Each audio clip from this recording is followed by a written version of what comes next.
En fait, pour répondre à la grande commission, Jésus avait dit, allez et faites de toutes les nations des disciples, baptisez-les au nom du Père et du Fils, etc. Et surtout, enseignez-leur. Donc on ne fait pas de disciples sans enseignement. Et puis la grande commission, c'est une œuvre à long terme. Et ce qui empêche assez souvent l'œuvre de continuer à long terme, c'est le manque de formation des disciples, justement. Alors c'est pour ça que je suis là, pour former. Ben voilà, salutations et que le Seigneur vous bénisse. Voilà, et que tous ceux qui viendront seront certainement bénis. Et le dimanche, vous serez là. Ah, sûrement. Ça sera comment? Ça sera très chaud. Voilà. Merci beaucoup, Papa Coco. Merci. Soyez les bienvenus. Merci beaucoup. Merci.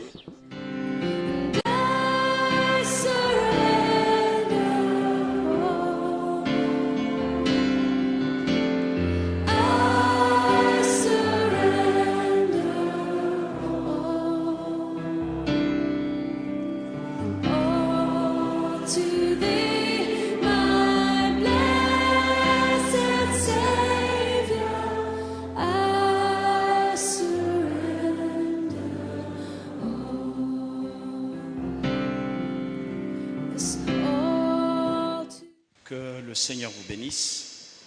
J'ai voulu venir vers vous pour une raison très importante. D'abord, parce que depuis le 1er mars de cette année, je suis pensionné. Je suis à la retraite. J'ai l'impression que ça vous surprend. Et oui, je suis retraité. Deuxièmement, considérant ce que je vous dis, il est important de commencer petit à petit à passer le flambeau à de nouvelles générations. Enfin, on ne peut pas répondre à la grande commission, celle que le Seigneur a donnée et qui fait l'objet de notre vision. Allez et faites de toutes les nations les disciples, les baptisant bien entendu au nom du Père et du Fils et du Saint-Esprit, et surtout, enseignez. On n'a pas de disciples sans enseignement. Et Jésus n'a jamais dit « Allez et faites de toutes les nations des croyants ». Non, mais des disciples.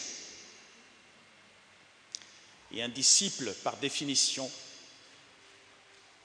c'est une personne qui est disciplinée et qui suit la discipline du maître.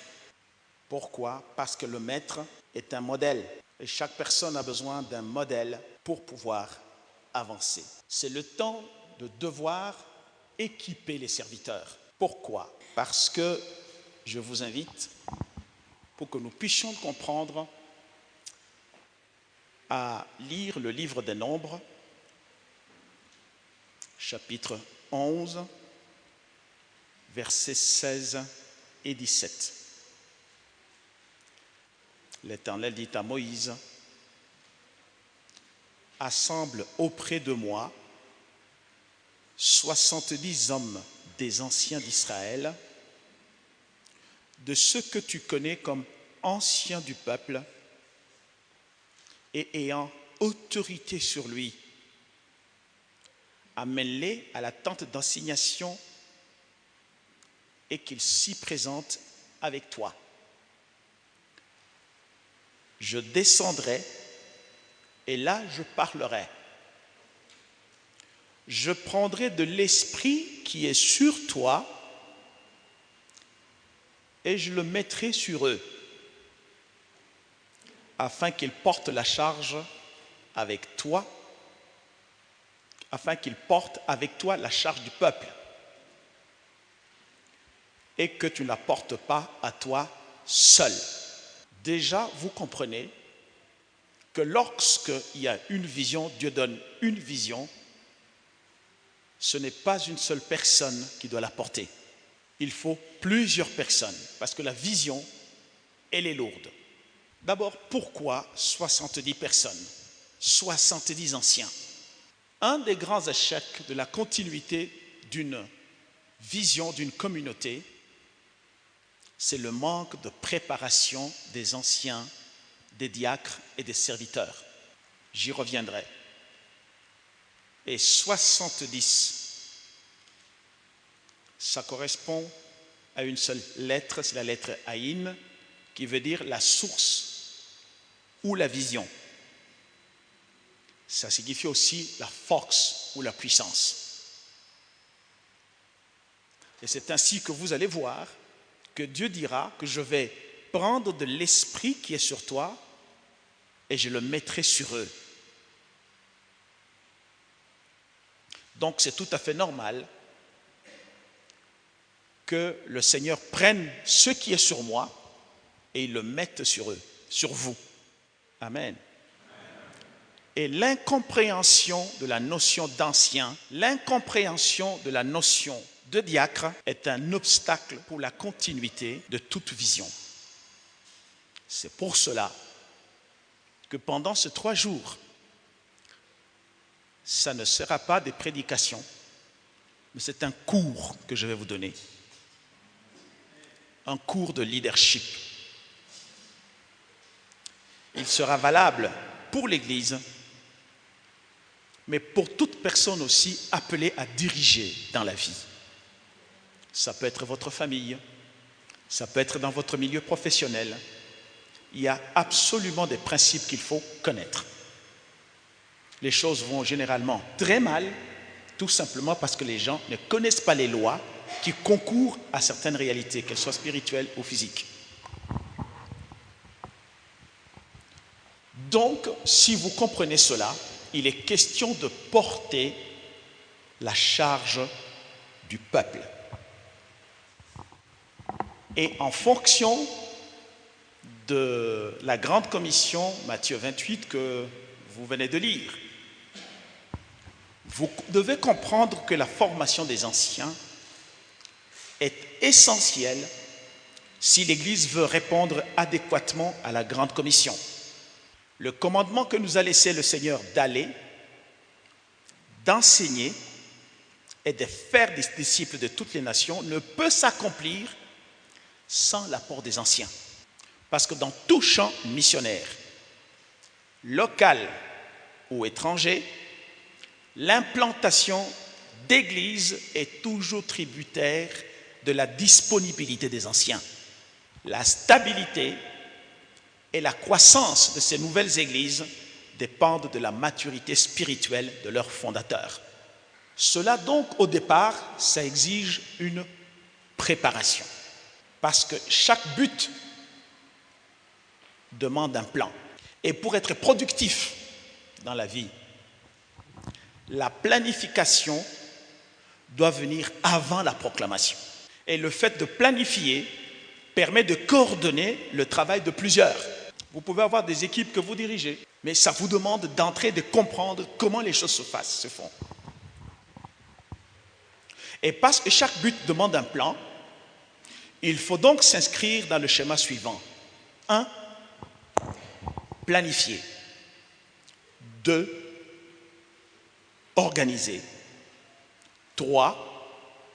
Recruter au sein de l'Église pour assurer l'implication de chacun. Je répète. 1. Planifier. 2.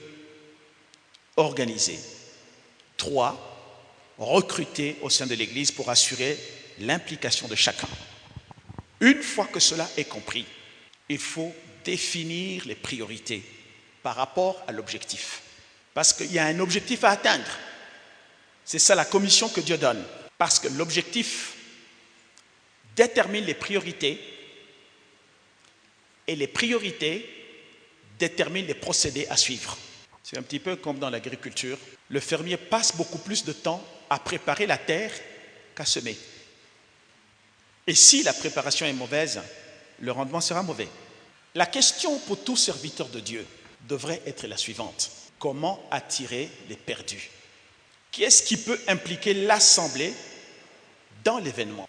Tout serviteur de Dieu, quel que soit le niveau où le Seigneur t'appelle, doit promouvoir la participation.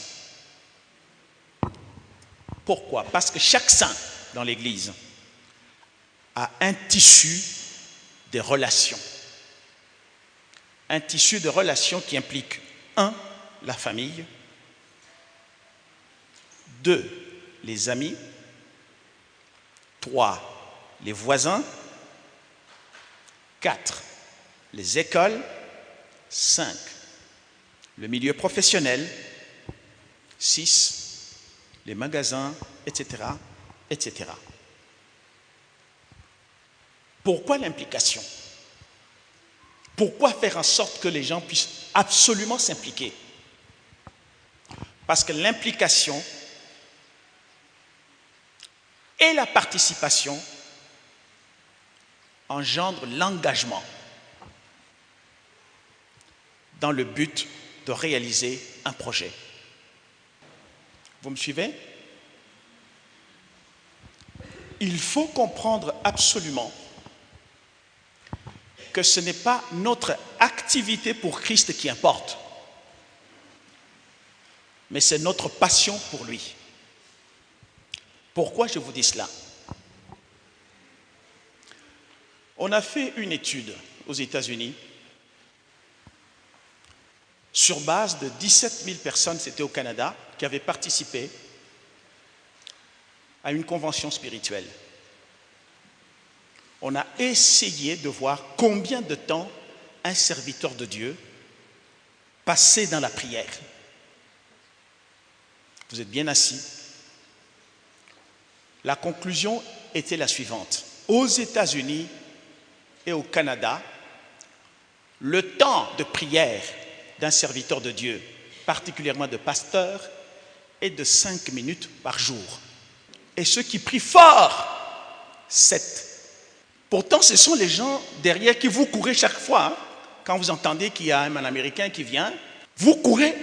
Mais pourtant, l'activité essentielle de toute âme, c'est la prière.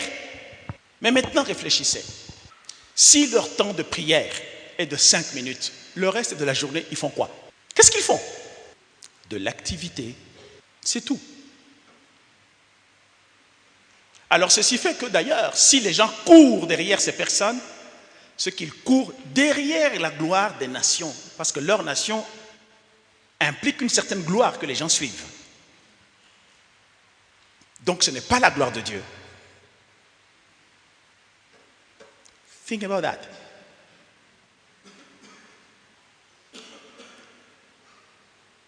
Alors, quand vous courez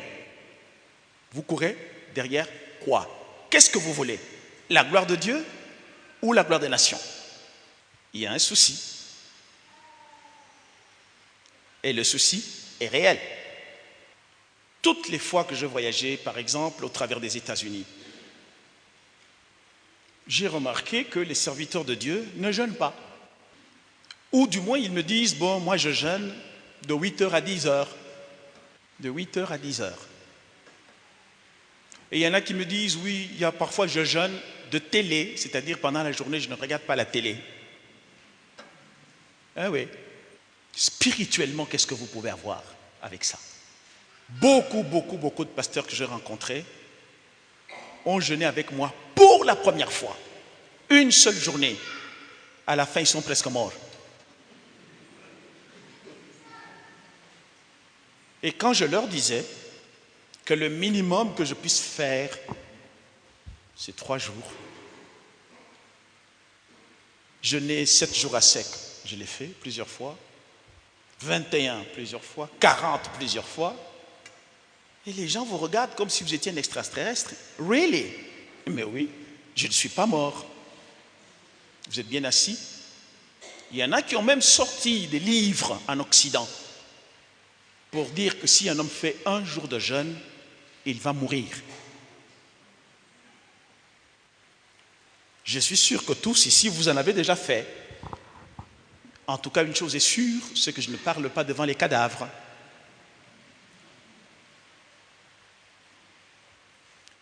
Comprenez aussi qu'en fait, il n'y a pas de succès sans successeur.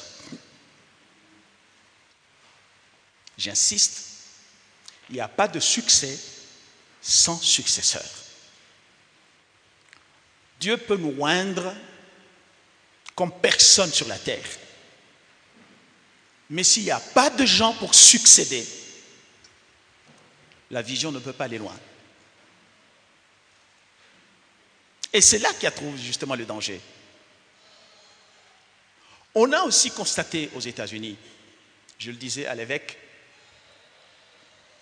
qu'en fait, lorsqu'on calcule le produit intérieur brut des États-Unis, 50% faisant la force des États-Unis, ce sont des entreprises familiales. Les 50 autres, c'est bien sûr des entreprises d'État et tout ce qui s'ensuit. Mais aussi un constat très grave, que ces entreprises familiales, si puissantes soient-elles, elles ne se prolongent pas dans le temps, elles finissent par mourir. Quelle en est la cause? Et la cause est la suivante. On a compté, on a remarqué que ceux qui sont à la tête de ces entreprises font tout pour la performance de l'entreprise. Ils sont tellement occupés par la performance qu'ils ne s'occupent pas de préparer les successeurs. Une fois qu'ils ont atteint l'objectif, et ceux qui ont atteint l'objectif ne sont plus là, les autres qui n'ont pas été préparés ne sont pas capables de prendre la relève. Et ces entreprises meurent. Et c'est comme ça. Si on ne prépare pas la relève, il suffit tout simplement que le pasteur qui est responsable meure, eh bien vous allez voir, il n'y a plus rien. C'est la destruction. Pourquoi? Parce qu'on a pensé performance sans penser succession. Sans penser la continuité. Ce que je vous dis n'est pas seulement valable pour l'économie, ce n'est pas seulement valable pour l'Église, mais c'est aussi valable pour vos familles. Le papa, la maman, chacun en ce qui le concerne doit préparer la continuité.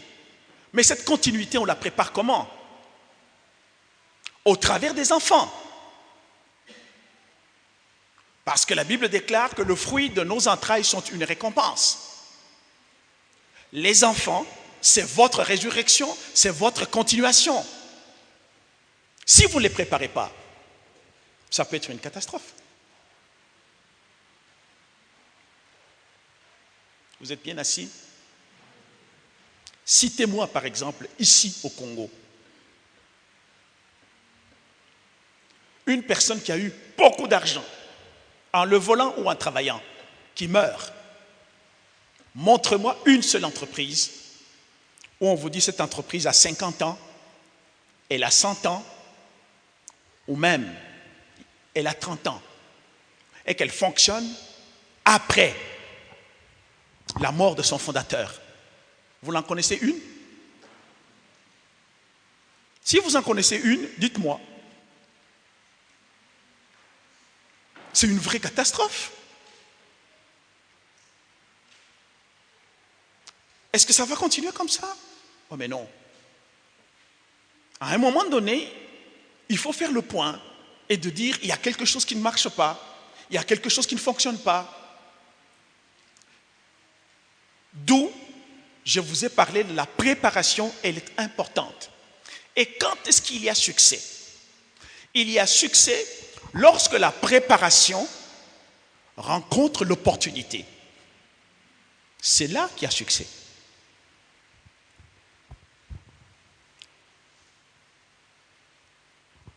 Vous êtes avec moi? Je raisonne autrement. Admettons par exemple que le Seigneur vous ait dit, vous allez être un président directeur général d'une entreprise. C'est la promesse de Dieu. En lui, tout est oui et amen. Et ce qu'il a dit, il va l'accomplir. Qu'est-ce que vous faites de cette promesse? Vous commencez à parler en langue? Vous ne verrez jamais s'accomplir cette promesse. Commencez par étudier. Préparez-vous à cela. Parce que gérer une entreprise, ça ne s'improvise pas. Gérer une famille, ça ne s'improvise pas. Il faut en avoir les outils. Et quand vous avez les outils et que vous êtes prêts, c'est là que Dieu va faire en sorte qu'une opportunité s'offre. Et le jour que l'opportunité s'offre, elle va rencontrer la personne qui a été préparée. Et c'est là que cette personne va entrer dans son destin.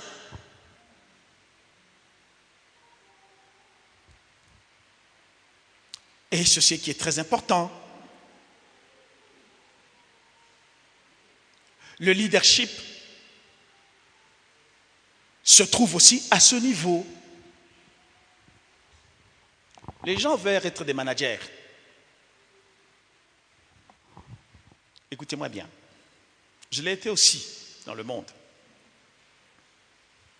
Les managers sont capables de poursuivre la direction, mais pas la changer. Une entreprise peut tomber en faillite,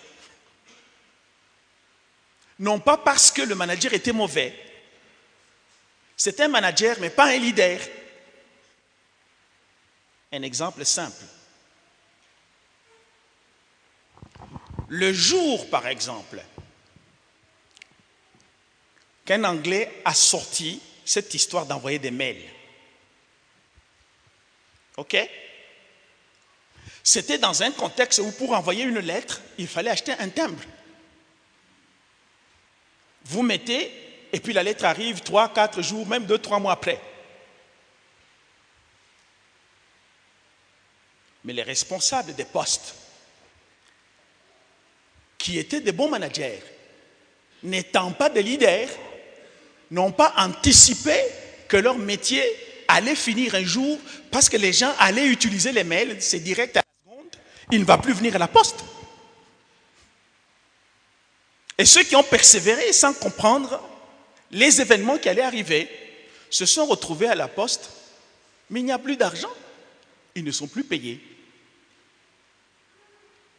De la même manière, à l'époque, quand les gens prenaient les photos, studios photos, ok, il y avait des studios photos qui existaient.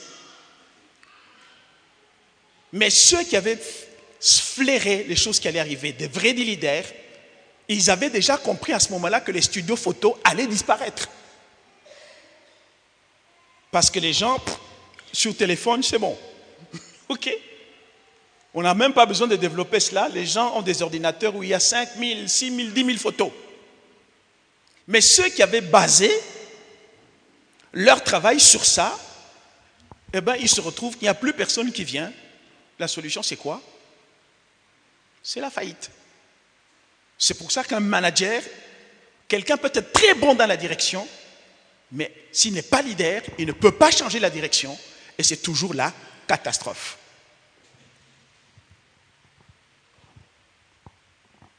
C'est pour ça qu'un leader, c'est d'abord par définition quelqu'un qui a de l'influence. Et pour conduire les gens dans une nouvelle direction, il faut avoir de l'influence. C'est pour ça que, bon, le leadership est basé sur des lois. Entre autres lois, il y en a plusieurs. Je vous en parlerai. C'est la loi de l'influence. Pour être un leader, une personne n'a pas seulement besoin d'être en tête, mais d'avoir des gens qui le suivent intentionnellement, lui et ses directives, et agissent conformément à la vision. J'insiste, pour être un leader, il ne faut pas forcément être à la tête. Il faut être une personne capable d'influencer et d'avoir des gens qui te suivent intentionnellement, toi et tes directives, et qui agissent conformément à la vision. Vous savez, vous êtes dans un pays où tout le monde aime les titres. N'importe qui, quand vous appelle Préso, les gens, ils amènent ça, ils sortent 1000 francs. Ils donnent. Les gens adorent les titres. Les titres ne font jamais le leadership. Les titres ne vous donnent qu'un peu de temps, soit pour accroître le niveau du leadership, soit pour l'effacer. On a travaillé dans des entreprises où on vous amène quelqu'un en disant, voilà, c'est lui qui est le chef. Ok. Maintenant, vous le laissez prouver que c'est lui le chef. Vous vous rendez compte qu'il n'est même pas capable de faire un travail. Et sa réaction, c'est quoi? Non, on est en train de me saboter. On ne te sabote pas. Le problème, c'est que tu n'es pas un leader. Ok? Nous reviendrons après sur la loi du processus. Dans tous les cas, en introduisant ce temps de formation, j'aimerais que vous sachiez ceci. Lorsque Dieu vous invite comme serviteur, ok, Dieu ne choisit pas n'importe qui. Bien qu'il nous soit dit qu'on est tous des serviteurs dans le royaume de notre Seigneur.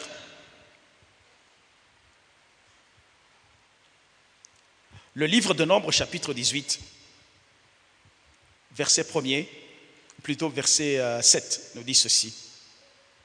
Quand Dieu parle à Moïse, toi et tes fils avec toi, c'est Aaron, vous observerez les fonctions de votre sacerdoce pour tout ce qui concerne l'autel et pour ce qui en est dedans du voile. C'est le service que vous ferez. Je vous accorde en pur don l'exercice du sacerdoce. Vous êtes encore avec moi? Plein de gens veulent le don de prophétie, le don de vision, le don de ci, de cela. C'est des choses qui passent. Mais le pur don, selon la parole, c'est quoi? Le sacerdoce. C'est pour ça, entre autres thèmes que nous avions pendant une certaine année et que nous continuons aujourd'hui sous d'autres formes, c'était l'exercice du sacerdoce. Sachez ceci, que le mot sacerdoce vient de sacer. Et sacer, ça veut dire faire le sacré. Et faire le sacré, ça veut dire le respect de la hiérarchie.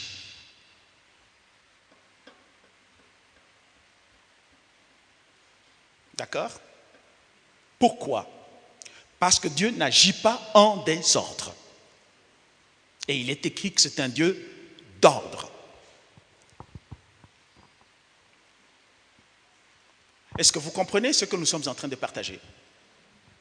Pourquoi est-ce que c'est le don pur? Parce que les sacerdoces et la tribu qui devait l'exercer, il y a 3 fonctions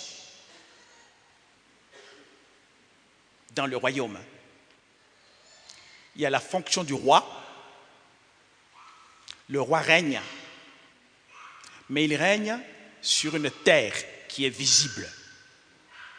En dehors de ce qui est visible, il ne peut rien faire d'autre. C'est pour ça qu'on parle du domaine du roi. Est-ce que nous avons compris? Mais pourtant, ce qui est visible est insignifiant par rapport à ce qui est invisible. Donc, le roi, quoi qu'il fasse, en ce, vous pouvez comprendre les gens qui sont dans les gouvernements, en dehors de cette autorité qu'ils ont sur la partie visible, ils ne peuvent absolument rien faire. C'est pour ça que Dieu a suscité une tribu pour exercer le sacerdoce. C'est la tribu qui est préposée à faire le lien entre le visible et l'invisible.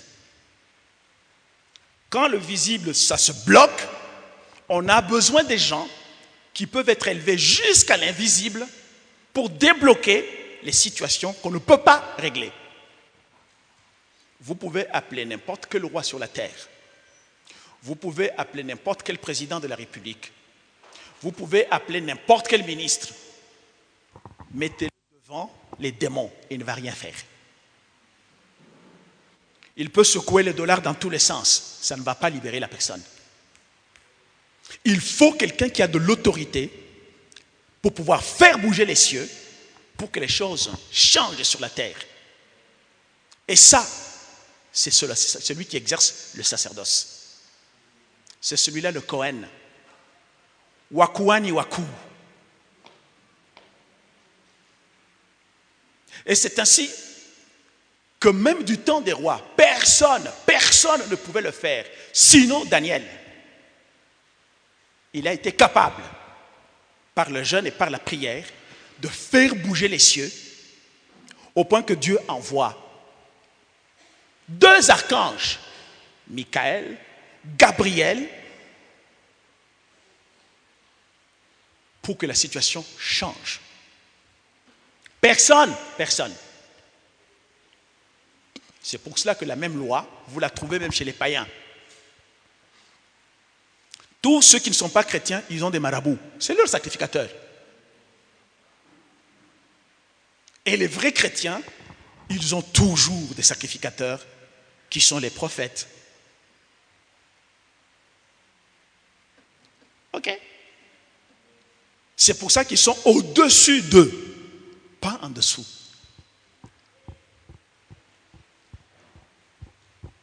Je vais vous donner un exemple qui va peut-être vous choquer. Lorsque Naaman reçoit l'information d'une fille hébraïque qui travaillait chez elle pour guérir sa lèpre, il s'est déplacé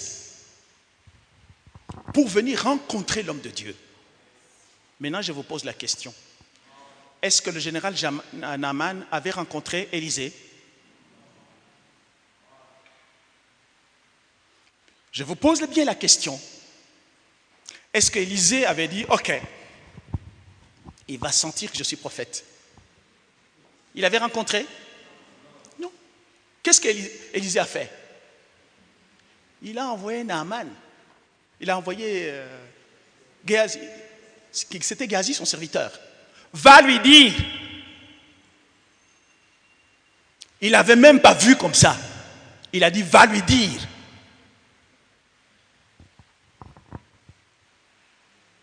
Pourquoi? Parce qu'il est écrit dans la Bible que tous les rois disaient, n'y a-t-il pas un prophète par lequel on peut consulter l'Éternel? Donc il a une grande autorité par rapport au roi. Qu'en est-il aujourd'hui des prophètes qui courent derrière les personnes? Je vous laisse réfléchir.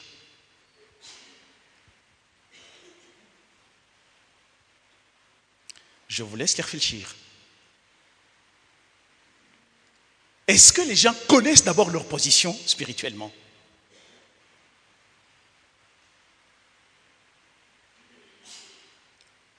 Moi, si quelqu'un veut me voir, c'est lui qui doit venir. Je n'irai pas. Parce que je connais ma position dans le sacerdoce. On peut m'appeler, est-ce qu'on peut se voir? Oui. Tu viens. Est-ce que toi, tu ne peux pas venir? Non. Ça, c'est clair.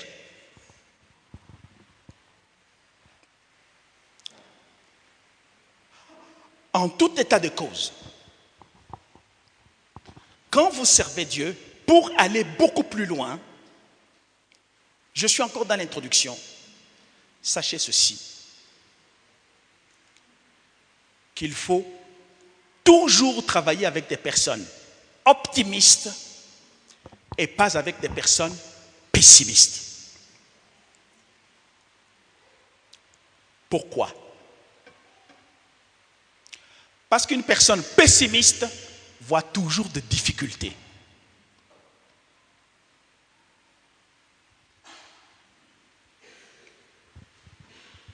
Est-ce que nous comprenons?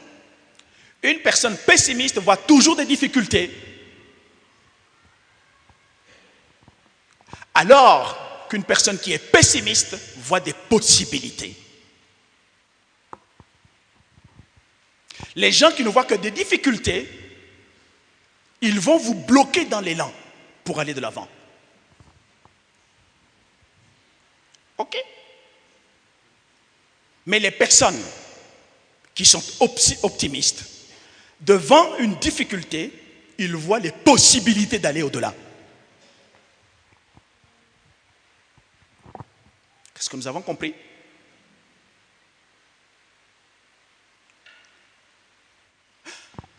C'est là que vous pouvez comprendre très brièvement l'histoire de 10 espions qui étaient morts après qu'ils aient donné un rapport vrai que dans le pays où ils avaient été envoyés comme espions, il en coulait le lait et le miel. Est-ce que ce rapport était vrai, était faux? Il était vrai. Mais pourquoi sont-ils morts?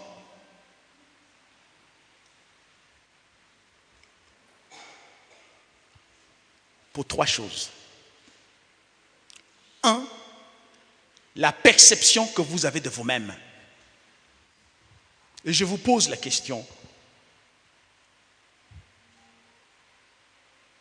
Vous êtes optimiste ou pessimiste? Si par exemple, je vous dis ceci, l'église ici, elle est petite. Nous allons racheter et les voisins de gauche et les voisins de droite, de devant et de derrière. Il y a des gens qui vont dire, avec quel argent? Oui ou non? Ils voient, non, là, il y a un procureur, l'autre, c'est le frère du ministre, l'autre. Et ils vont commencer par vous dire, non, soyons raisonnables, vous savez, et tout ce qui s'ensuit. Mais si vous travaillez avec des gens qui sont pessimistes de cette manière, donc vous resterez ici et vous ne bougerez pas. Pourquoi? Parce que ces gens ont eu d'abord, une mauvaise perception d'eux-mêmes. Deuxièmement, la perception qu'ils ont du problème. Chaque fois que vous serez devant un problème, quelle est la perception que vous avez de ce problème-là? Vous trouvez que ce problème est grand, auquel cas vous êtes pessimiste, ou vous voyez la grandeur de ce problème en rapport avec la grandeur de Dieu pour qui ce problème-là n'est pas grand. Mais dans l'entretemps, quelqu'un va dire l'or et l'argent appartiennent à notre Dieu. Mais pourquoi ça ne se fait pas? Quelle est la perception que vous avez des problèmes que vous avez? Et finalement, même, quelle est la perception de Dieu?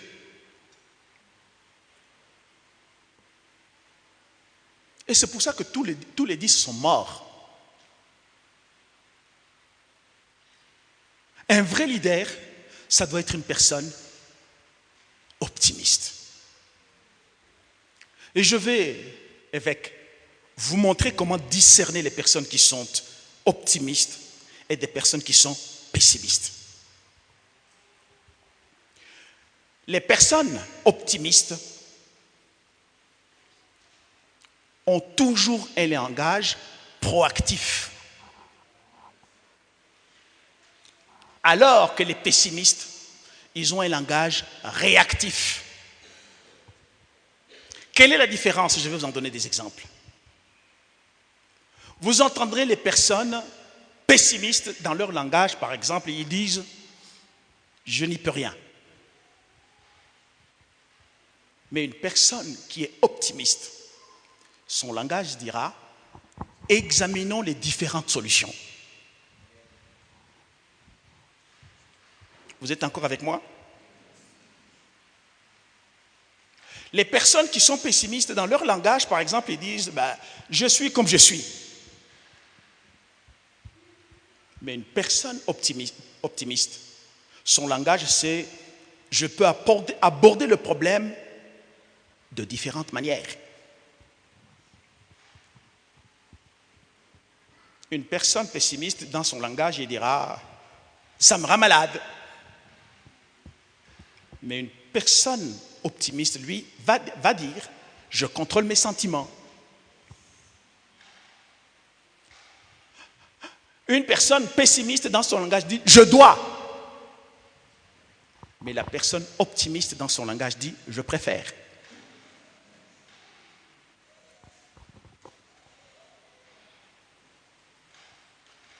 D'accord? C'est pour cela que une des bases du leadership, ce sont les lois. D'accord?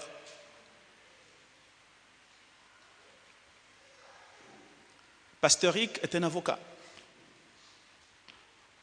Je n'ai pas besoin de lui rappeler qu'en soi, une loi, elle est toujours au service de la vie qu'elle structure. Au point que si vous obéissez à une loi, c'est que vous lui donnez la vie. Si vous n'obéissez pas à une loi, vous la tuez. C'est comme ça que Dieu aussi nous a donné des lois. Et les lois structurent le chemin de celui qui s'engage vers la ressemblance. Si vous voulez vous échapper, la loi vous ramène jusqu'à ce que vous puissiez atteindre. Lorsque vous avez atteint l'objectif, la loi n'a plus de force. C'est comme le temps, il s'efface dans l'éternité.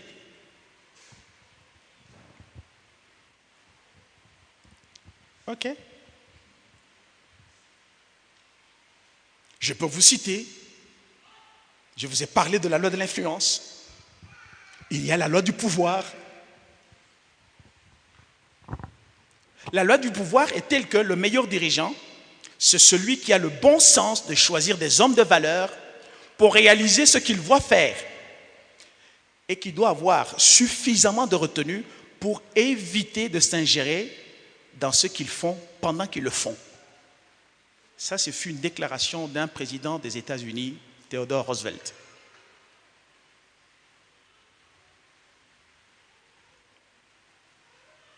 Vous comprenez la loi de la délégation, par exemple.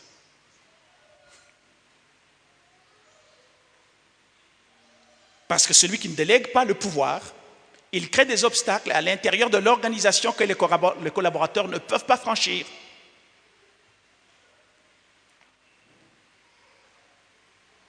La capacité des gens à réaliser est déterminée par la capacité du leader à déléguer. D'accord? Vous êtes encore avec moi?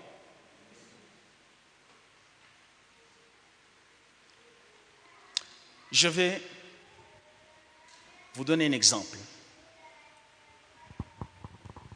Lorsque le Seigneur nous donne la vision, il donne aussi la provision, ou les capacités qui permettent à ceux-là qui sont appelés d'accomplir cette mission. Vous êtes avec moi? La vision que nous avons, elle est importante. Elle est tellement grande qu'elle exige beaucoup de puissance. D'accord? Mais pourtant, nous venions de lire que pour permettre à Moïse à prendre la charge de tout le peuple, il dira d'amener les anciens avec lui auprès de Dieu. Et Dieu dira, je prendrai de l'esprit qui est sur toi et je la déposerai sur eux. Donc si quelqu'un est dans l'arche comme serviteur, il reçoit l'autorité à partir de celui qui est en haut.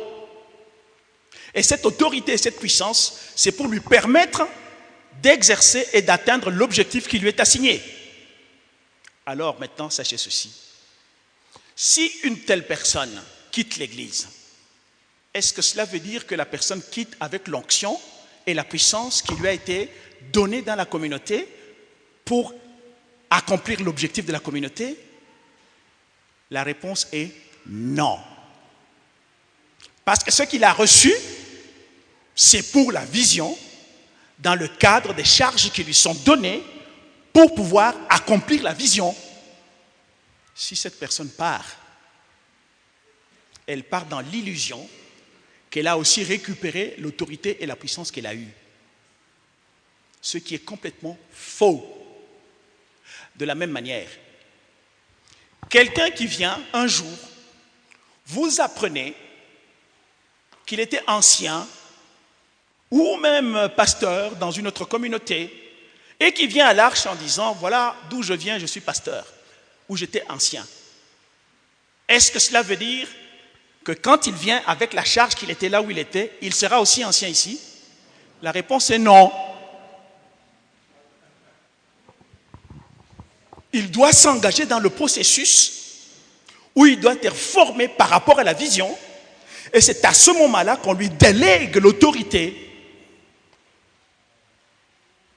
Oh. Nous avons connu, nous avons fait beaucoup de choses. On s'est fait beaucoup de mal. Quand quelqu'un vient là en disant, vous savez, j'étais ancien, j'étais pasteur et tout ce qui s'ensuit. Vous l'intégrez, ça nous a causé énormément de problèmes. C'est des gens tels que vous lui confiez les baptêmes, faisant foi naïvement en disant oui, il était déjà pasteur. Il fait les baptêmes et avant de les faire, il appelle les gens à baptiser, il leur lave les pieds. La question suivante, depuis que vous êtes venu ici dans cette église, est-ce qu'on vous l'avait déjà lavé les pieds? Les gens disent ah non, voyez bien que je suis le premier. Pensez à ça.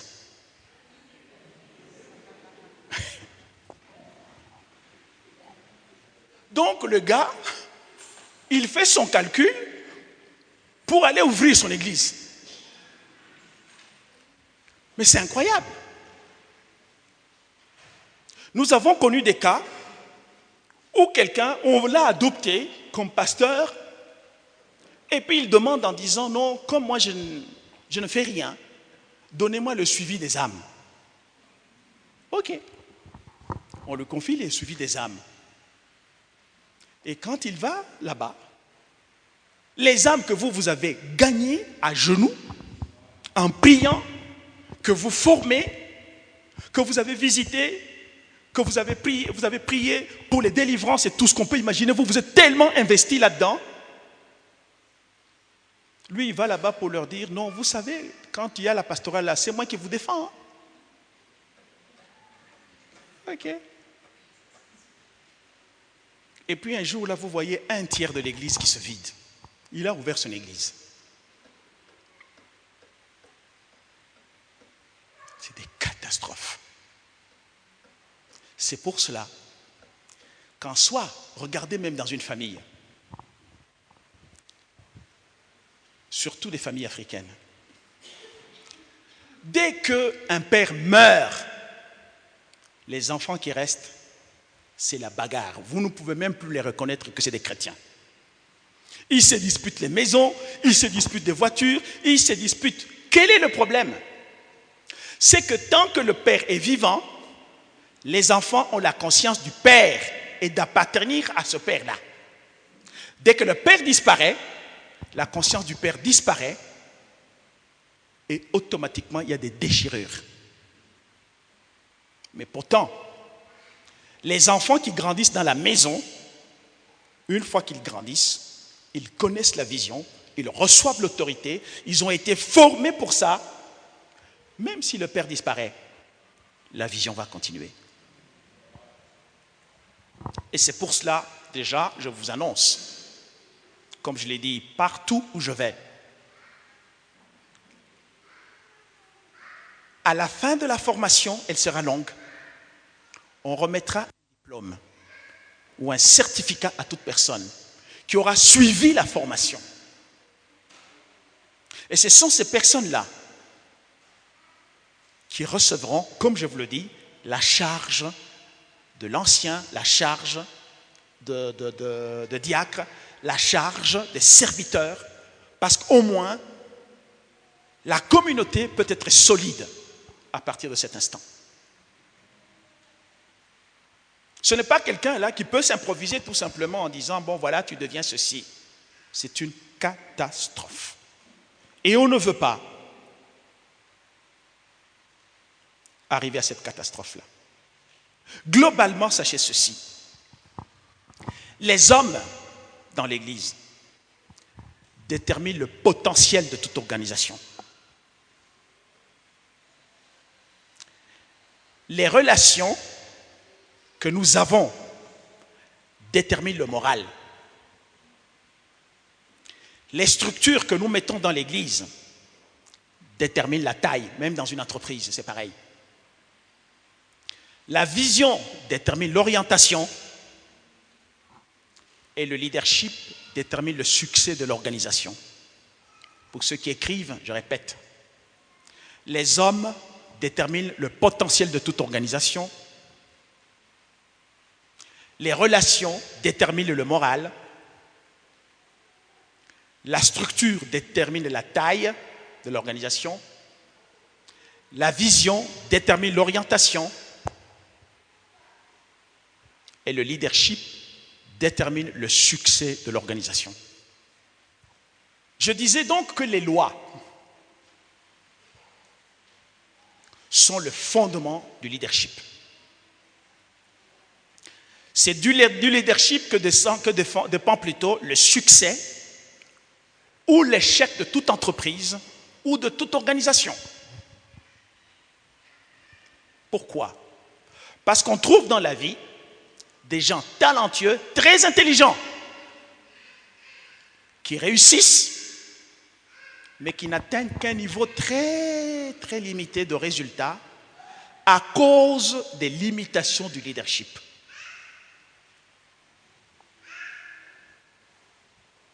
OK? Et un vrai leader, c'est celui qui, un, qui voit avant les autres, deux, qui voit plus loin que les autres, trois, qui voit plus que les autres.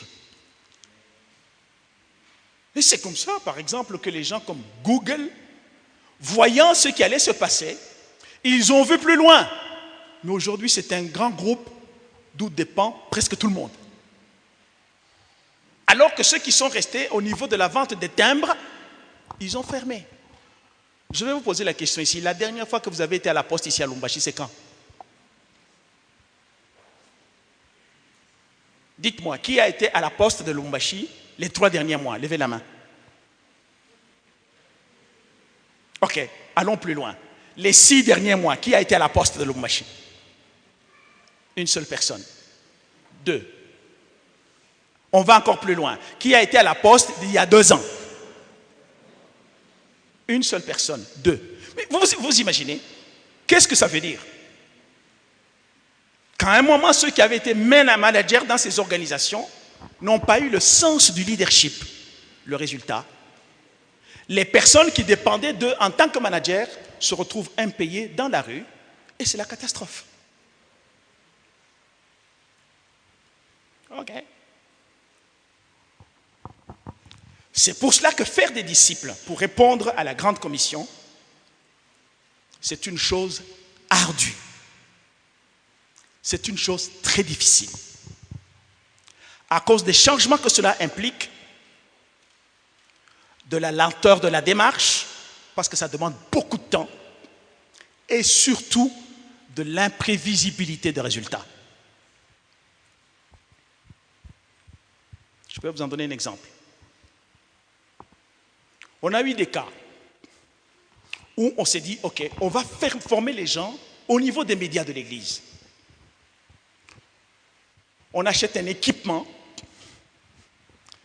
et c'est un équipement, par exemple, bon, je vais vous le dire, vous êtes mes enfants, 100 000 €, on les met là-dedans.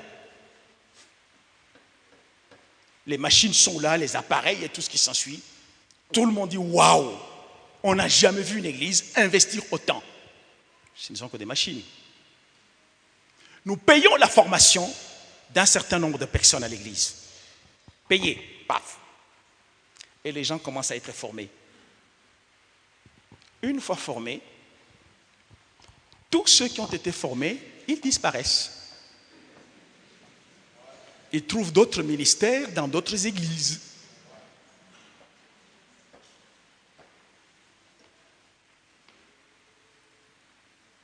Et vous devez recommencer.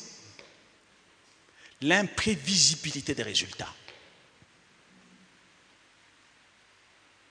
Vous ne savez pas sur qui vous devez compter.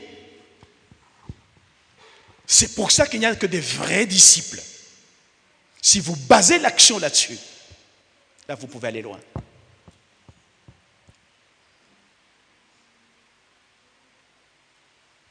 Et c'est là que maintenant, aujourd'hui, j'entre dans la matière. Je vais d'abord vous définir ce que c'est qu'une formation. Je disais ce matin au pasteur qu'en soi, la trilogie de l'œuvre divino-humaine se résume à 3 verbes. Dieu créa, Dieu forma et Dieu fit. Faisons. Ce sont les 3 verbes qui sont utilisés. Créer, former et faire. Créer, c'est quoi? C'est faire en sorte que ceux qui étaient dans l'univers invisible soient amenés dans la vision, que ça soit vu. C'est pour ça que quand ça se manifestait, Dieu voyait que cela était bon. Former. Quand la Bible dit que Dieu forma l'homme à son image et à sa ressemblance, ça veut dire quoi? Former, ça veut dire mettre l'information.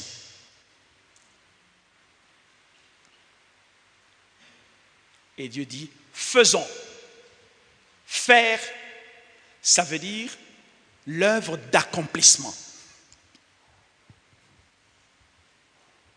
D'accord? C'est pour ça que pour pouvoir servir Dieu, il faut d'abord que vous receviez l'information divine appropriée pour la tâche à laquelle vous êtes appelés. Il y a plein de gens qui sont devenus anciens, qui ne savent pas ce que ça veut dire être un ancien. Il y a des gens qui deviennent des diacres, qui ne connaissent pas la charge d'un diacre, ils ne savent pas. Il y a des gens qui prennent le secteur, qui ne savent pas que ce secteur-là doit répondre à des lois bien précises. Je vais vous donner un exemple très simple. Vous prenez quelqu'un que vous mettez au protocole. OK? Sur quels critères? Parce que la personne se présente bien. OK? Mais n'oubliez pas que le protocole, c'est la porte d'entrée de l'église. OK? Qui dit porte d'entrée, dit l'accès. Admettons que vous mettiez un impudique là. Think about that. Vous allez arriver à quel résultat? Vous allez arriver à quel résultat? On a mis des gens au protocole qui, chaque jour, quand on voyait les gens, les nouveaux qui sont venus, il y en a 10, il y en a 20, qui leur disaient, vous savez, ça fait 10 ans que je suis dans cette église. On ne laisse pas les gens servir Dieu ici. Mais attendez, si on ne vous a jamais laissé exercer le ministère, pourquoi attendre 10 ans et toujours là, mais tu dis à ceux qui viennent, ne restez pas ici? Il y a un problème. Il y a un réel problème. Donc, vous devez faire attention. Avant d'élever quelqu'un, vous lui donnez des lois bien précises. OK? Comme vous n'avez pas compris ça, vous mettez quelqu'un à la chorale. Mais le rôle de la chorale, il y a une loi bien précise, c'est conduire toute l'assemblée dans la présence de Dieu. C'est ça le rôle. Changer l'atmosphère spirituelle pour que Dieu puisse se manifester. Mais si vous y mettez des impudiques, qu'est-ce qui va se passer? Est-ce qu'on va réussir à ouvrir les cieux avec ça? Alors que Dieu est un Dieu qui est saint, il est pur. Je vous avais dit, je crois une fois, un frère qui était responsable de la chorale, qui n'avait qu'un seul chant. tous les jours. Parce que finalement, vous savez, il y a des gens qui aiment aussi les chants. Il aime tellement ce chant-là, il le reprend tous les jours. Lui, il n'en avait qu'un seul. Avant le culte. Miséricorde insondable, Dieu peut-il tout pardonner à foudre un si grand coupable et des péchés pardonnés. Jésus, je viens à toi, tel que je suis. Prends-moi. Dimanche suivant, encore. Dimanche suivant, encore. Dimanche suivant. Pour se rendre compte, en fait, qu'il avait déjà engrossé 3 choristes.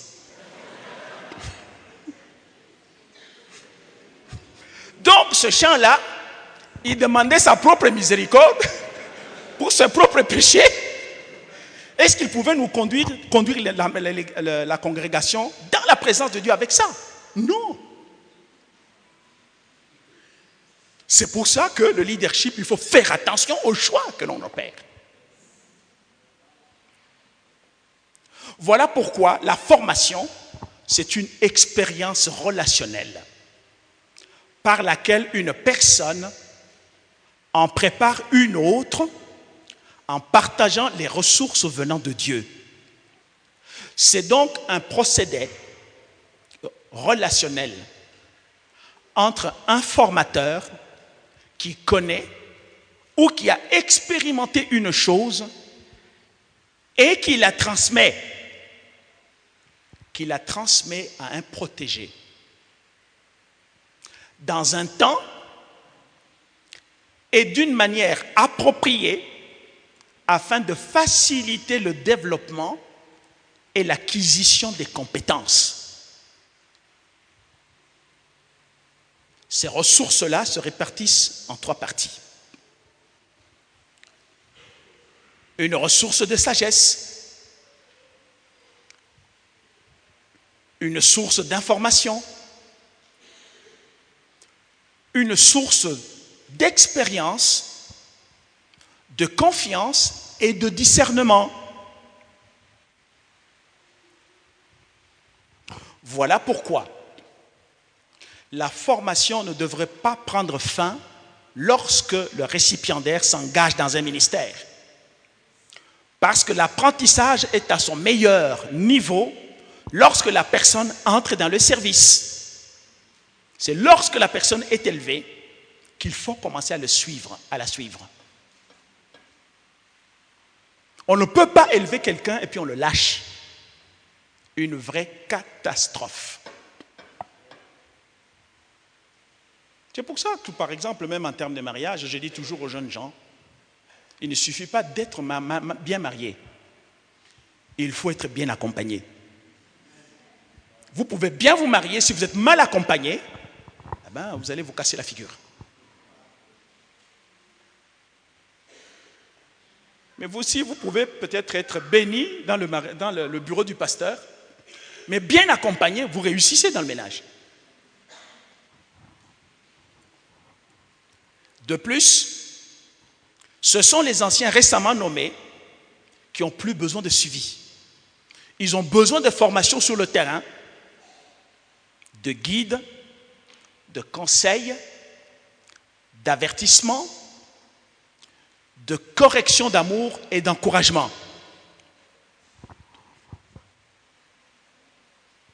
Les anciens ayant plus d'expérience se doivent de partager leur sagesse, leur connaissance et leur habileté.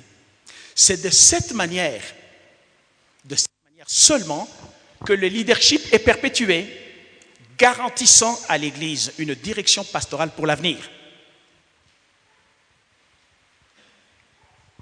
D'accord?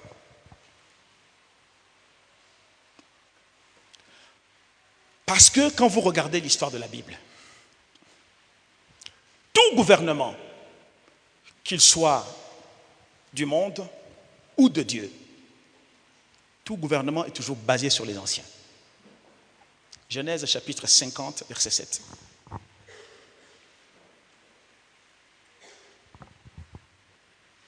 J'aimerais que tout le monde prenne d'abord conscience par rapport à ça. Genèse, chapitre 50, verset 7. Pour ceux qui ont des Bibles, vous pouvez l'ouvrir. Et même lire hein, si vous avez trouvé. Voilà. Joseph monta pour enterrer son père. Avec lui montèrent tous les serviteurs de Pharaon. Regardez ce qui suit là. Anciens de sa maison. Tous les anciens du pays d'Égypte. Maintenant, regardez Apocalypse 4.4. 4.4. Autour du trône, je vis 24 trônes. Et sur ces trônes, 24 vieillards ou anciens dans d'autres versions, revêtus de vêtements blancs et sur leur tête des couronnes d'or. Est-ce que nous avons compris? Et c'est pour cela d'ailleurs, nous y arriverons par après, pour les charges qui sont dévolues à toute personne qui est élevée. La Bible déclare qu'il ne faut pas que ce soit un nouveau converti. J'y reviendrai. Ainsi donc, la formation doit s'articuler autour de 3 axes. Premièrement, une étude approfondie des enseignements de la Bible concernant la tâche de l'enfant, de l'ancien plutôt. Ça fera partie de la formation pour tout serviteur. Deuxièmement, des idées pratiques pour le développement des habiletés pastorales et la croissance spirituelle. Ce sera un axe de travail. Troisièmement, faciliter la relation ancien formateur et l'ancien en formation. En clair, je suis un ancien formateur. Vous êtes des anciens en formation. Quand j'aurai achevé votre formation, vous deviendrez aussi des anciens formateurs. Pour transmettre ce que vous aurez fait, ce que vous aurez eu, pour rendre la chose possible, pour que les gens soient capables de porter des charges avec vous. Mais quand on est responsable, les gens ils aiment ça, être responsable. Qu'est-ce que ça veut dire être responsable? Respondere, ça veut dire donner une réponse à une charge. C'est ça être responsable. Et quelle est la réponse qu'on peut demander? La réponse qu'on peut donner à une charge. Ça veut dire que lorsque vous êtes appelé à porter une charge, vous devez aussi rendre des comptes. Si vous ne voulez pas rendre des comptes, vous ne serez jamais responsable. Pourquoi, par exemple, Dieu vous demande, de respecter et d'obéir à vos bergers? Mais la réponse est simple, nous y reviendrons. Parce que c'est eux qui doivent rendre des comptes à Dieu sur vos âmes. OK? Je peux d'ailleurs vous en donner un exemple que beaucoup de gens, il circule tellement de faux enseignements, par exemple sur Internet. Il ne faut pas appeler des gens papa ou père. Parce que c'est dangereux, parce que, et tout ce qui s'ensuit. Est-ce qu'ils comprennent d'abord ce que ça veut dire? L'homme est un être trinitaire. Il est composé du corps, de l'âme et de l'esprit. Toute nation agit de la même manière. Une nation a un corps, son territoire. Son esprit, c'est l'état de son église. Et ses élites, l'âme. Attention, parce qu'il est un être trinitaire. Regardez comment il est fait. Il est fait de la moelle, l'os et la chair. Et oui, c'est dans la moelle que se fabrique le sang. L'os étant la structure qui supporte la charpente. Et la partie extérieure, c'est ça qui lui permet de pouvoir agir et se manifester en tant qu'homme. Et spirituellement, qu'est-ce qui se passe? Dieu est le Père des esprits dans la chair. Ok. Vous êtes encore avec moi? De la même manière que pour venir dans cette chair, vous avez eu besoin d'un père physique.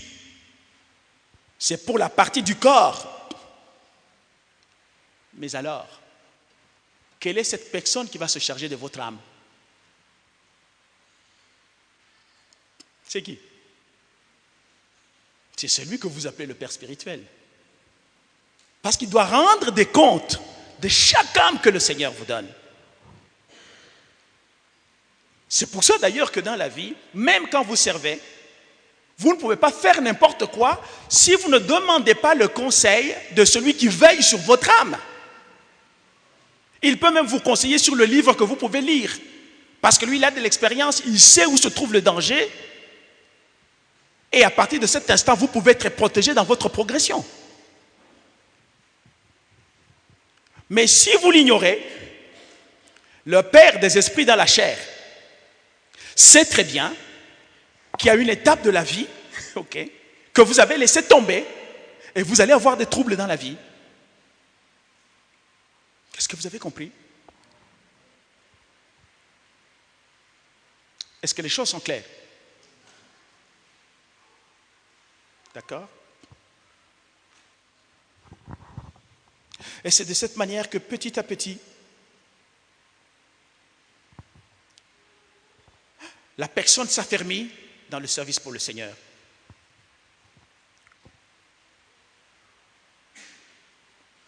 Amen. Est-ce que cela est bien maîtrisé?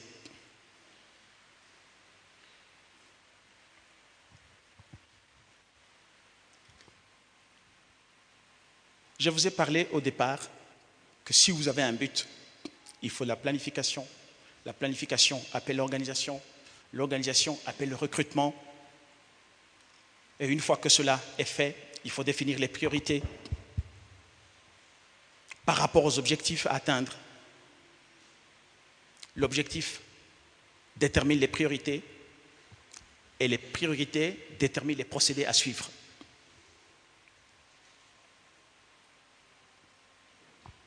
Ça, c'est juste au titre du rappel.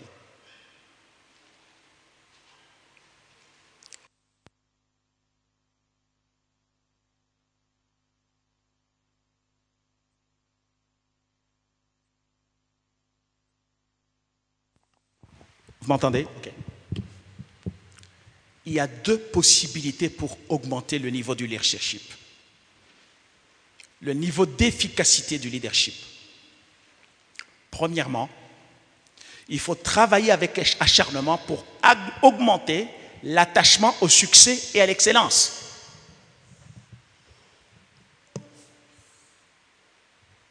Deux, travailler d'arrache-pied pour augmenter le niveau du leadership. Toute amélioration est impossible sans changement de leadership. Sans compter qu'en fait, les lois s'apprennent, les unes sont simples, tandis que les autres sont complexes, mais il est toujours possible de les acquérir. Les lois se suffisent à elles-mêmes, mais chaque loi est complémentaire à une autre.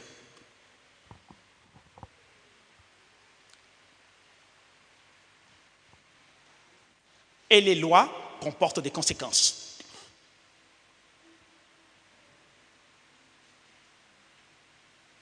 Si vous les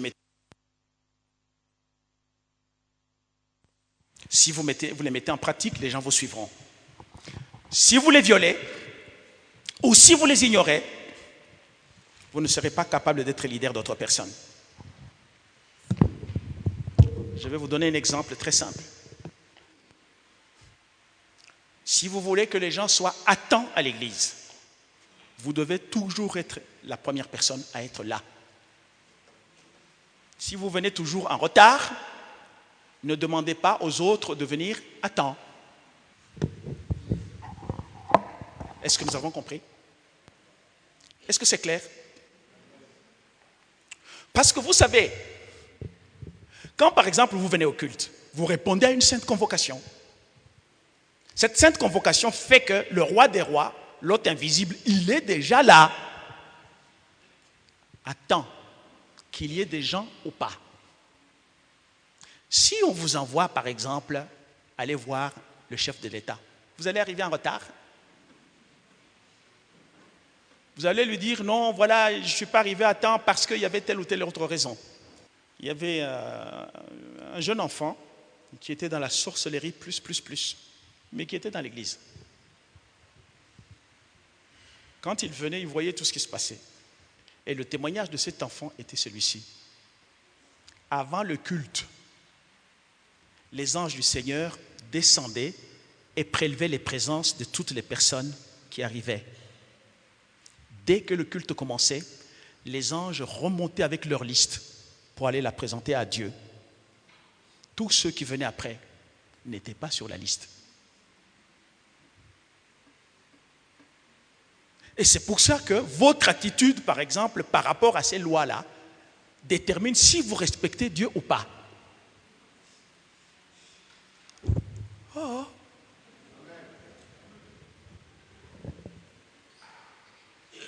Je peux vous citer une série de lois.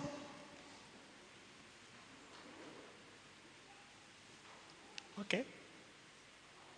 Elles sont le fondement du leadership. Les apprendre et les appliquer à votre propre vie. Donc avant d'exiger ces lois, ok, aux autres, il faut d'abord que vous les pratiquiez. Je voudrais vous donner un exemple encore très simple, même au niveau de la famille. Il faut toujours instruire avant la sanction. Vous avez compris? Instruire avant la sanction. Par exemple, vous n'êtes pas content d'une situation qu'un enfant fait dans la maison. Vous pouvez le punir parce que vous en avez l'autorité. Vous pouvez lui tirer les oreilles. Mais la question est la suivante. Est-ce que cet enfant sait pourquoi vous le punissez? Généralement, non. Vous avez juste utilisé votre autorité en tant que parent. Mais l'enfant n'a pas compris. Et parce que l'enfant n'a pas compris, quelle sera sa réaction? Tu auras ta victoire, mais tu te tiens sur les débris d'une relation brisée. Tu vas remporter la victoire, mais dans l'intérieur de l'enfant, il devra se venger un jour, quand il sera grand. Mais quand un enfant pose un problème, d'abord vous l'appelez, vous lui dites ceci. Tu sais que je vous ai toujours dit que ça c'est interdit. Oui papa, oui maman. Pourquoi vous l'avez fait? Il peut répondre ou ne pas répondre. Alors vous lui dites, c'est parce que vous avez fait ça que je vais vous punir. Vous pouvez lui faire votre imposition de main comme vous voulez, mais avec amour. Alléluia. Parce qu'une personne qui comprend pourquoi vous la punissez va dire que c'est pour son bien. Cette personne vous aimera toujours. Mais si la personne ne comprend pas, vous allez remporter la victoire. Mais votre relation est brisée. Tôt ou tard, cette personne va se venger. C'est valable même quand vous parlez à votre épouse. C'est valable même dans le milieu professionnel. Même à l'époque où on travaillait. Par exemple, au niveau des cotations, j'ai appelé mes directeurs. Je dis, venez, moi je vais vous coter. Il y a le rendement, il y a la rentabilité, il y a la qualité du travail, il y a ça. Ok? Je leur donne le papier, je dis d'abord, cotez-vous vous-même. Vous-même d'abord. En ce qui concerne quel a été votre rendement, quelle a été votre rentabilité, quelle a été la qualité de votre travail, quelle a été la qualité de votre ponctualité, cotez-vous. Et j'étais toujours étonné. Tu vois quelqu'un qui commence à transpirer. Ok.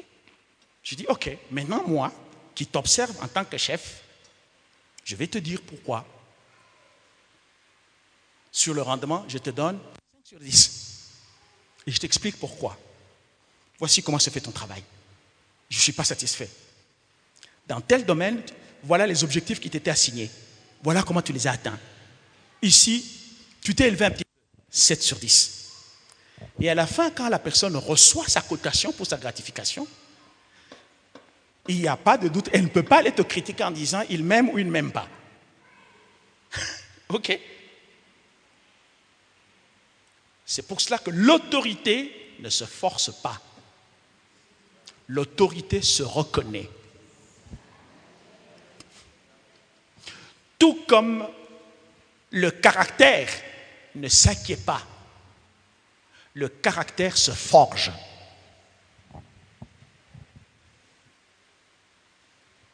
Ok.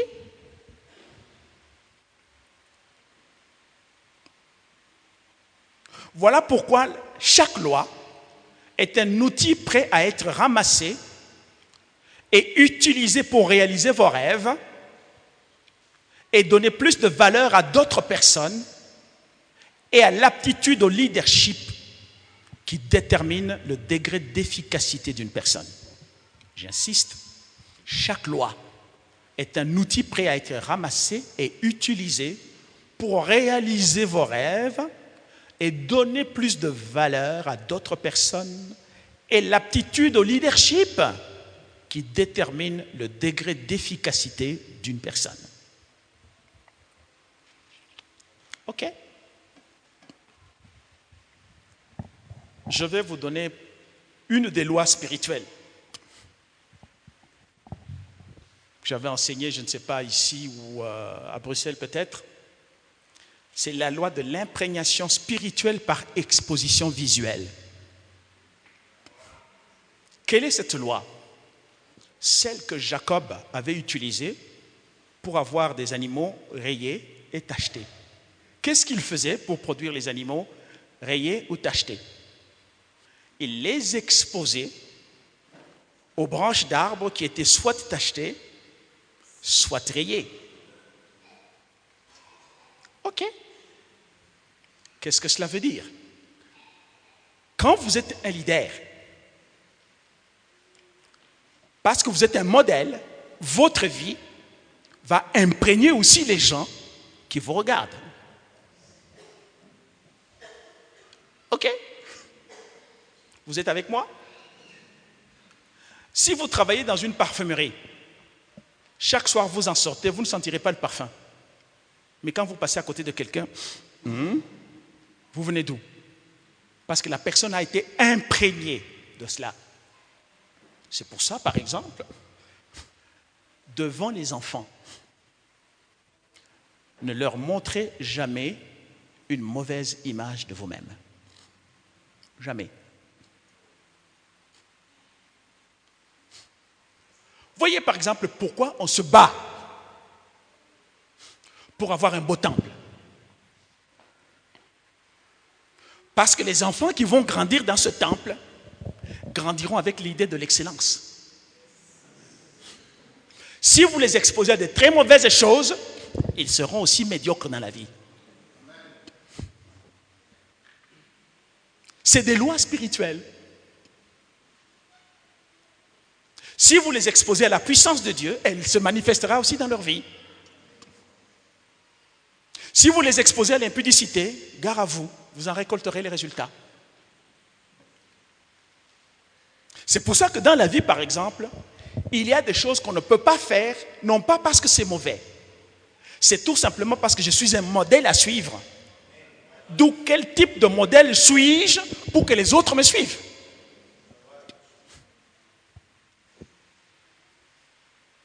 OK?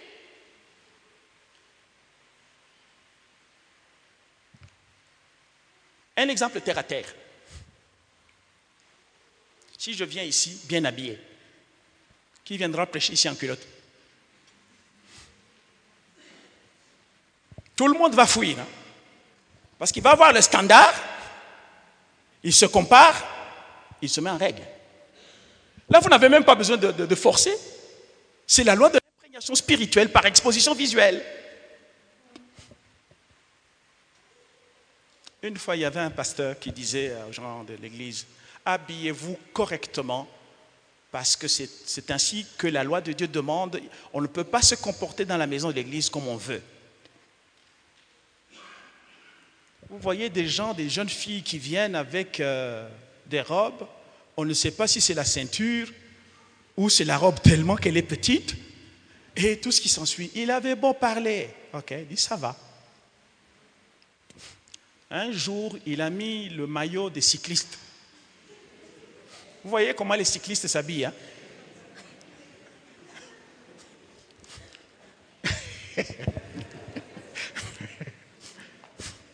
Il attend les gens entrent à l'église. Il sort là, il vient, il entre. Toute l'église avait fui. Il dit, mais pourquoi vous fuyez? Okay. Parce que l'état dans lequel vous venez, si vous trouvez que c'est bon, pourquoi vous fuyez quand moi je viens en body?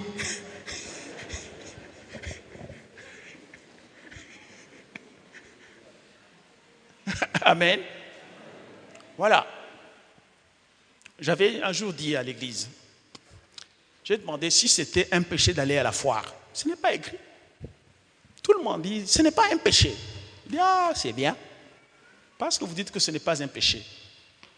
Donc demain, vous viendrez me trouver à la gare du Midi, où il y a la foire. Et j'aurai une grosse culotte jusqu'ici. Je monte aussi dans les toboggans. Là, tout le monde dit, oh non, Papa Jacques. Je dis, mais ce n'est pas un péché. Pourquoi vous ne voulez pas que je le fasse? Tout le monde dit, non, c'est parce que toi, tu es un père. Je dis, ah, donc je suis un modèle à suivre. Donc je n'y vais pas, non pas parce que c'est un péché. Je n'y vais pas tout simplement parce que ceux qui me regardent doivent prendre un modèle sur moi. Ça peut être le modèle de la paternité, ça peut être le modèle de la spiritualité, ça peut être le modèle, si par exemple, je ne peux pas dire par exemple aux gens, allez jeûner, moi je ne jeûne pas. Qui va te suivre? Je peux dire aux gens, bah écoutez, je ne jeûne pas, mais par hasard, quelqu'un passe à la maison, il te trouve là, regarde là, une montagne de frites. Tu vois les gens qui te regardent. Un jour, quand tu vas leur donner cet ordre-là, qui va te croire? Tout le monde veut dire, allez. Alléluia. Je me souviens une fois, les jeunes qui venaient me dire, Papa Jacques, comment tu fais pour avoir une telle puissance, une telle onction? Qu'est-ce que tu fais? Je dis, ok, venez prier avec moi. Chez vous? Je dis, non, pas chez moi, à l'église. Et alors tu vois dans leurs ailes, tout ce qui s'ensuit. Je mets la chaise là, je me mets à genoux. Je dis 6 heures du matin, on commence. Je me mets à genoux, 6 heures du matin, sans me lever. Je suis là en train de prier. À 16 heures, il commence à venir. Je dois aller chercher les enfants, vas-y. Tu sais, madame est aussi, tu dis, vas-y. Vas-y. On va revenir après, d'accord. 20 heures, ils reviennent, ils me trouvent, je suis là, au même endroit. Ils restent, je commence à entendre, il y a quelqu'un qui ronfle là et tout ce qui s'ensuit. Je suis à genoux au même endroit. 6 heures, Papa Jacques, on doit déposer les enfants à l'école, allez-y. Allez-y, j'ai un problème à la banque, allez-y. Ok. Ils reviennent à 8 heures, ils me trouvent là, je suis à genoux, 2e jour. 3e jour, ils partent, ils font la même chose. Ils reviennent, je suis toujours au même endroit, sans bouger. Je les entends eux-mêmes et disent, on ne va plus suivre. Ok. Je dis, voilà, c'est la loi de la prière. Ok. Vous voulez être comme moi, comme modèle, d'accord. Mais suivez. Je ne vous dis pas de prier pour que vous le fassiez. Je le dis parce que je suis moi-même capable de le faire.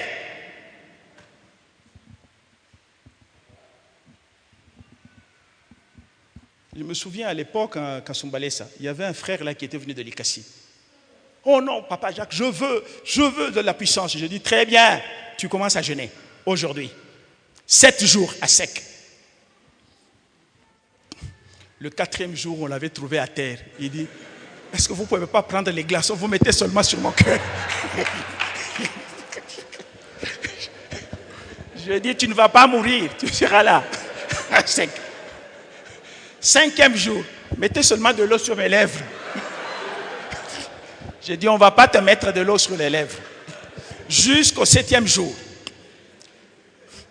Au 7e jour, là, il n'arrivait plus à marcher. Comme ça.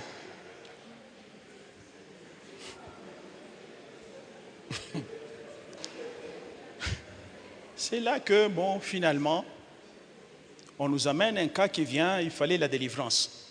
Il s'appelait Dieudonné, je crois si tu te souviens. J'ai dit, ok, Dieudonné, va prier. Nous, on regarde. À peine il se lève, une manifestation démoniaque. Il avait même oublié qu'il était en train de jeûner. Il sort là. Hey, sortez au nom de Jésus. Hey, sortez, brûlez. Ah, tu as compris. Va et continue de la même manière. Pas seulement ici. Et là, vous découvrez par exemple la loi de la puissance de Dieu. Quelle est cette loi par exemple? Le psaume 68, verset 29 dit ceci. Ton Dieu t'ordonne que tu sois puissant. Ok?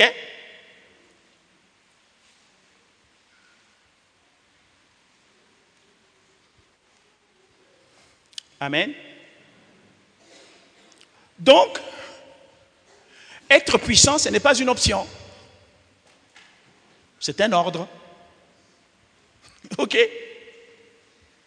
Vous voyez ça? Ton Dieu t'ordonne. Ce n'est pas une option. C'est un ordre. Ok? Donc, vous ne pouvez pas dire, je peux être puissant ou ne pas l'être. Non. Ton Dieu t'ordonne que tu sois puissant. Mais comment arriver à cela? Regardez Jésus, Fils de Dieu. Luc chapitre 4, à partir du 1er verset. Jésus, rempli du Saint-Esprit, fut transporté par le diable. Ah bon? Donc, même si vous êtes rempli du Saint-Esprit, le diable peut vous transporter. S'il a transporté Jésus, vous pensez que vous ne serez pas capable de le faire? Pour y être tenté. Ok? Vous pouvez aller, le verset 2. Il fut tenté par le diable pendant 40 jours, il ne mangea rien durant ces jours-là. Et après qu'ils furent écoulés, il eut faim. Tiens, pendant les 40 jours, qu'est-ce qu'il faisait? Il priait. Donc, la plénitude du Saint-Esprit, c'est un potentiel. Mais c'est un potentiel qu'il faut transformer en puissance. Pour la transformer en puissance, vous devez passer par la loi de la prière. Une fois qu'il a fait cela, regardez le verset 12.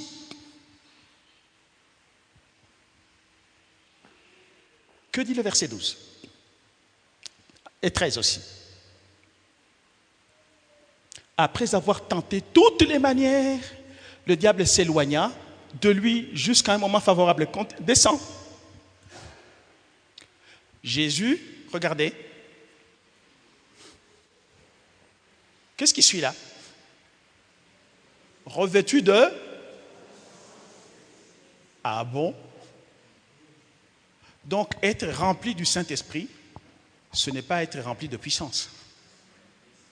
Il faut transformer ce potentiel en puissance. Pour transformer ce potentiel en puissance, il faut passer par la loi de la prière. Prier, c'est quoi? Est-ce qu'il y a quelqu'un qui respire ici? Il y a quelqu'un qui respire? Gloire au Seigneur pour ceux qui ont levé les mains. Les autres ne respirent pas, ce n'est pas un problème.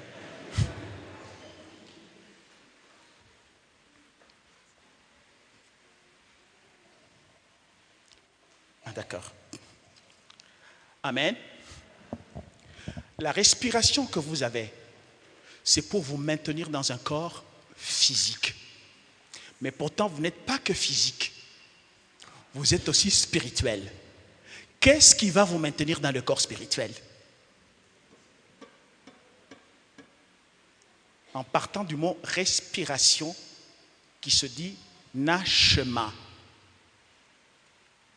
où cette lettre Shin, c'est la dynamique de la force, la dynamique de mouvement. Et cette lettre, quand on l'écrit, son symbole, c'est quoi? C'est un arc qu'on tend à l'infini. C'est ça le W grec, un arc qui est tendu à l'infini. Pourquoi est-ce qu'on tend un arc à l'infini? C'est pour atteindre un objectif. Et cet objectif, c'est le A, qui est à la fin, le Aïn, qui est un des noms de Dieu, qui veut dire la source. Donc tu dois tendre cet arc et la lâcher jusqu'à atteindre la source.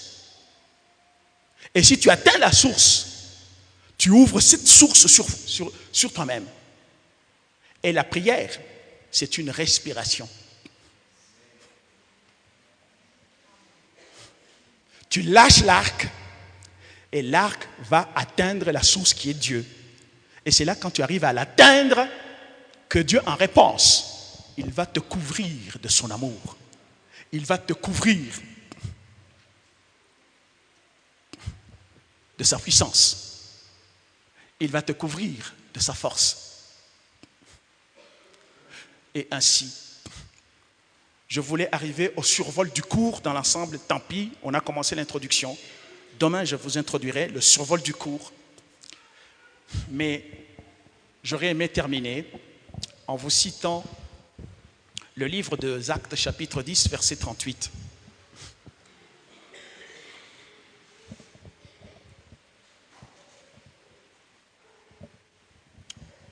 Actes, chapitre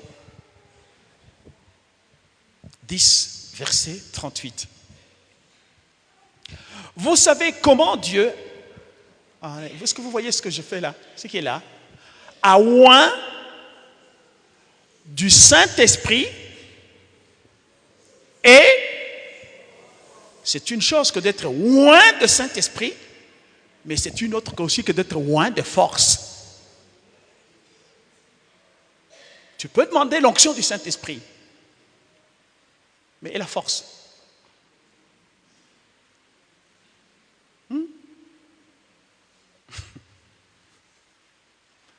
C'est là que la force de Dieu, ça s'appelle ose. Mais pour pouvoir quitter, il faut la force. C'est pour ça que quand il est écrit, l'homme quittera son père et sa mère, c'est le verbe azab. Où ab à l'intérieur est le père. Dieu ne te donnera aucune force si tu ne commences pas.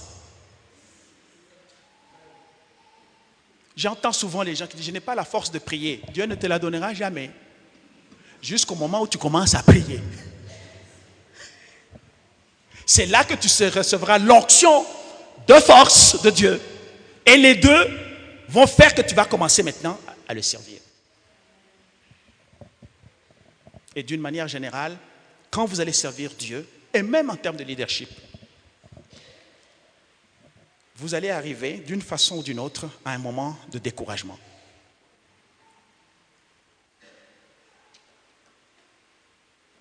Et le découragement est la raison principale de l'abandon d'un ministère par beaucoup de pasteurs.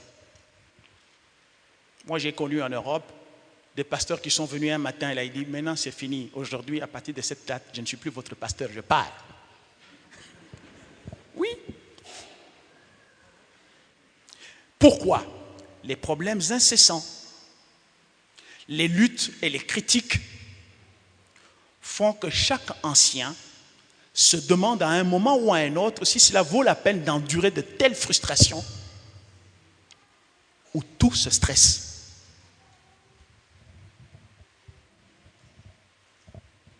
Mais pour que vous soyez capable de tenir, vous n'avez pas d'autre choix que de recevoir un enseignement approprié. Un enseignement qu'il vous faut, qui vous nourrit, qui nourrit votre être intérieur. Je vais néanmoins vous citer ces leçons par lesquelles on passera. La première leçon va englober 1. Les tâches de l'ancien. 2. Les développements des habiletés pastorales et la croissance spirituelle. 3. Je vous l'ai dit, relations ancien formateur et ancien formation. La première leçon Ce sera la qualification de l'ancien, la désignation des anciens, tout simplement parce que on n'élit pas un ancien, on le désigne. OK? Les anciens dans l'Ancien Testament, les anciens en Israël, les anciens dans le modèle paulinien. La deuxième partie, la deuxième leçon, si on a le temps d'y arriver, c'est qu'en tant qu'ancien, vous aurez toujours à travailler avec des gens qui ont des points de vue théologiques différents. Mais à quel moment peut-on faire preuve de tolérance? Et quand doit-on refuter plutôt un enseignement comme faux et nuisible à l'Église?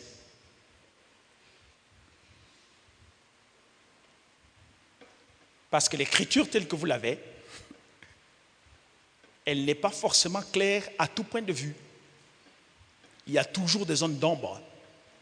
C'est sur ces zones d'ombre que les érudits ont posé leur interprétation et même détourné les gens de la bonne doctrine. Voilà pourquoi, pendant la deuxième leçon, je vous donnerai quelques enseignements pratiques pour que vous soyez des hommes remplis de sagesse et de saine doctrine. Je vous parlerai de la bibliologie, de la théologie, qu'elle soit systématique ou pratique, de la christologie, de la pneumologie, de la sotérologie, sotérologie, c'est la doctrine du salut, l'anthropologie et l'hermatiologie, la doctrine de l'homme et du péché, l'ecclésiologie, la doctrine de l'Église, l'eschatologie, bien sûr, qui est la doctrine de la fin des temps, le paradis, l'enfer, le retour du Christ, la résurrection, etc., etc. La troisième leçon, il faudra que vous soyez des personnes capables de manier la parole de Dieu avec rigueur. La quatrième leçon, je vous montrerai comment protéger le troupeau contre les faux docteurs. OK? La source de la force de l'ancien et le modèle paulinien de l'ancien. Je vous cite juste les leçons. Et c'est très facile, vous savez, de démasquer un faux docteur. La cinquième leçon, ce sera être de humbles serviteurs. La sixième leçon, c'est la direction partagée. Je vous parlais de la charge et des titres. La sixième leçon, ce sont les anciens qualifiés. La septième plutôt.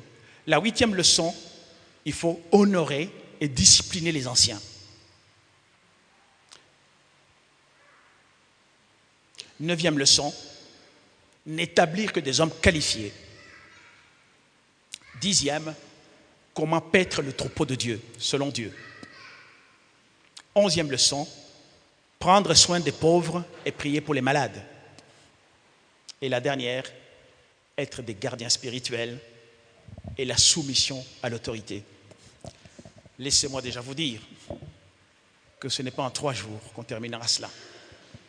On sera juste à la première leçon, au premier module. Parce qu'au premier module, j'ai mis 1 mois à Bruxelles là-dessus. Alors s'il y en a 12. Que le Seigneur vous bénisse.